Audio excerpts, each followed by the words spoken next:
What's up, folks? It's the most magical time of year. It's October now. It was September when I filmed this video. I just kind of like put it off, obviously. I'm really bad about procrastinating with editing videos because like all I want to do is make stuff. I don't really want to edit things, but I know if I edit things, then maybe I'll eventually have more free time to make stuff. I'm here at Walmart. I had to come here because I'll probably put it in the beginning, but yeah, anyways, I cut out some Halloween decorations already and they were like out of the colored stuff, like the purple, pink, green, and I just realized I want black for like the background. So it looks like they don't have any black cardstock right now, unfortunately, except for this one. You get 3 sheets in the whole pack. So now I'm here at Hobby Lobby and I'm about to check and see if they got some black cardstock. I feel like I should have just went here from the start. Why is this out right now? Alright, so I grabbed some sparkly paper too. Trying to make a clown with it. Back at the base, now it's time to set up some files and cut some cardstock and make some stuff.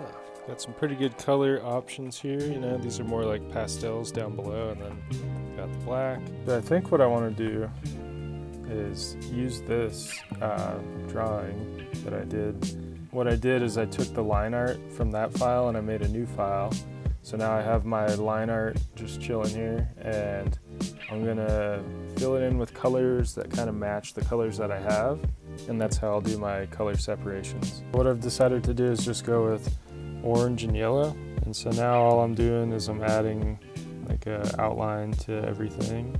I mainly work with vinyl, and as I was sitting here setting this up, I realized I was setting it up like as if it was vinyl. And so I got to realize that this won't work, how I'm doing this. So I'm going to simplify the colors down to like 1 or 2, and I'll explain why. And so with vinyl, you can get away with a little more things because the vinyl paper, or it's not paper, but the vinyl material has like this backer to it that it clings to until you heat press it onto an item. And so I was setting that little pumpkin up like I was making a vinyl t-shirt, and the black part was going to be essentially like the t-shirt that would make up the negative space, and then the 2 colors would stick to that. But that didn't work because we're making it out of cardstock, and so I ended up making the skeleton here. Also, I was looking at this on the wall, and I think what I'm gonna do maybe in this video, if it's not too much to like draw it up and set it up, but I want to make like a full skeleton. Like what I've done is after I got all my files ready in Procreate, then I sent them to my iPhone, and then I dropped them in my Google Drive box, and I don't know. Unfortunately, I'm not using my iMac. I'm using my Windows laptop, so I can't just airdrop it, so that's the best way I've found. So I got them in my Google Drive, I downloaded them, and now I'm bringing them into Cricut Design Space, which is really easy. If you haven't done it, you just go to upload image, you search your library, find whatever the hell you want to find. Boom, we got some type of bone, an arm bone or a leg bone or something.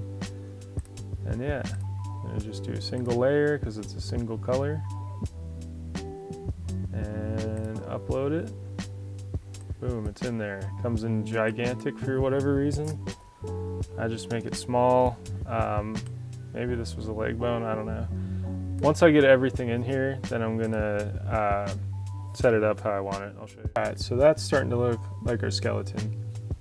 The reason why I have them all like separate is because obviously you can't cut on top of each other. They're all going to be their own thing. And what I'm going to do actually is I'm going to get rid of half of this stuff. I just put it there so I could see when I was mocking it up, but like these I don't need, because what I'll do is I'll bring them in and mirror them. Alright, so now I got it set up in here with the background layer as a separate color, and yeah, now we're ready to cut. I guess I should say, so the reason I do it like this is to just make sure everything is the right size. But once you have everything sized, you can just start moving them around. So, holy shit, that was a pain in the ass. Okay, so now this is how I have it set up, so I can make it as big as I can for 1 sheet of paper. This is my test, and then if I like it, I'll make bigger stuff. But yeah, see, when you select it, it tells you the dimensions there, so I know that I'm good on my size because my piece of paper is a 8.5 by 11. All right, so now I put my black down on my cutting mat. Just load it in here. And I got my setting on just cardstock. I worked on the other cardstock really well. I can cut through this, no problem. So yeah, we'll just see how it goes. All right, so now our vinyl is cut. We can take it off the cutter, and the moment of truth. Oh yeah.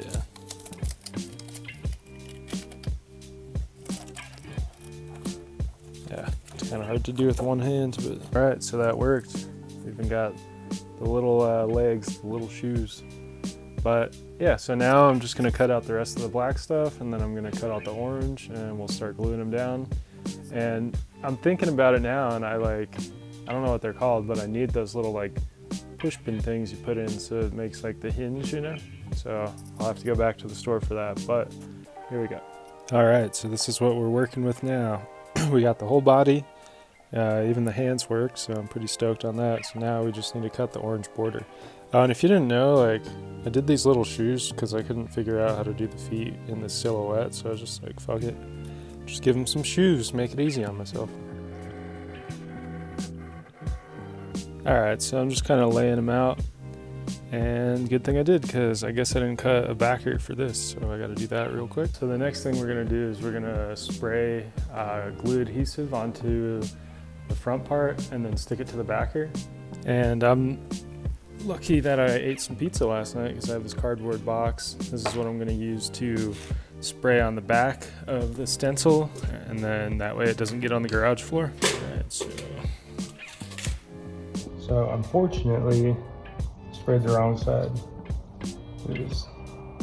Yeah, I'd have 2 right feet if I did that, so that sucks. Finally got it after like 4 stores, but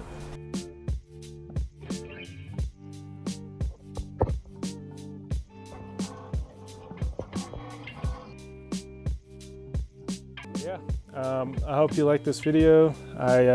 Like I said in the beginning, I really put this off forever, so it feels good to get this out and over with. Feels like a burden's lifted from me. I'm not a big channel, so if you want to leave a like or if you got any questions, feel free to do so. I mean, it's not like there's a bunch of comments down there, so chances are I'll get back to you.